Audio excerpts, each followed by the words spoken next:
Le ciel a ses propres normes et la terre ne peut pas les établir.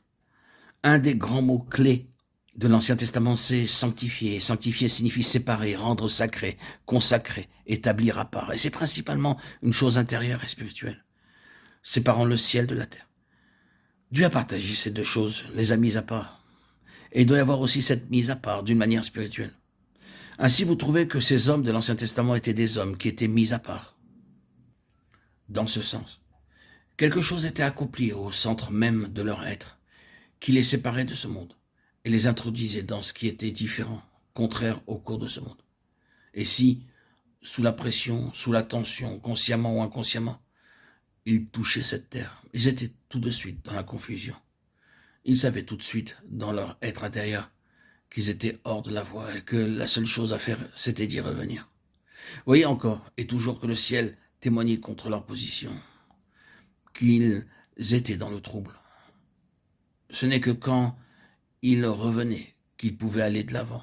Ils étaient gouvernés par une autre norme. Mais oh, combien différente était cette norme et combien elle était difficile à comprendre.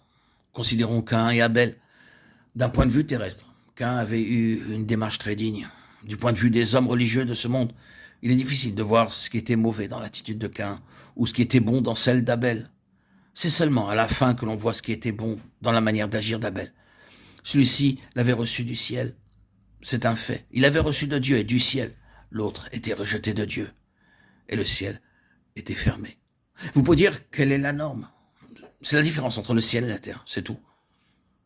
La base céleste et la norme d'accès sont différentes de celles de la terre même et de ce qui est religieux selon la terre. L'homme religieux peut avoir le même Dieu, adorer le même Dieu, amener son offrande au même Dieu et cependant n'avoir aucun accès au ciel, aucun accès sur la route céleste. Le ciel a ses normes, sa propre base, ses ressources, et la terre ne peut pas les trouver ni les fournir. Elles sont différentes. C'est un fait que nous sommes naturellement contre ce qui est céleste. Je ne parle pas de la localisation géographique, mais de parvenir à Dieu, de trouver une voie ouverte avec le ciel. Vous pouvez seulement y parvenir sur la propre base du céleste. C'est ce qui bouleversera entièrement et absolument vos propres calculs naturels. Vous devez trouver quelque chose que cette nature ne peut pas fournir. Si comme Caïn, vous raisonnez sur cette chose selon la raison religieuse et venez sur ce terrain, vous n'aboutirez nulle part. C'est par la foi qu'Abel offrit à Dieu un sacrifice plus excellent que celui de Caïn. C'est par elle qu'il fut déclaré juste. Dieu approuvant ses offrandes, et c'est par elle qu'il parle encore, quoique mort. Hébreux 11:4. Le ciel l'attestait. Je ne traite pas en détail la nature de ces choses. J'indique un fait, c'est que les normes du ciel et ses critères sont différents, et que nous serons complètement dans la confusion si nous faisons des efforts pour parvenir même d'une manière religieuse à ce qui est céleste. Nicodème est peut-être la plus parfaite illustration du système religieux, mais il ne pouvait parvenir nulle part concernant le céleste. Le ciel accorde ses propres ressources pour y accéder, et vous devez avoir ses provisions célestes.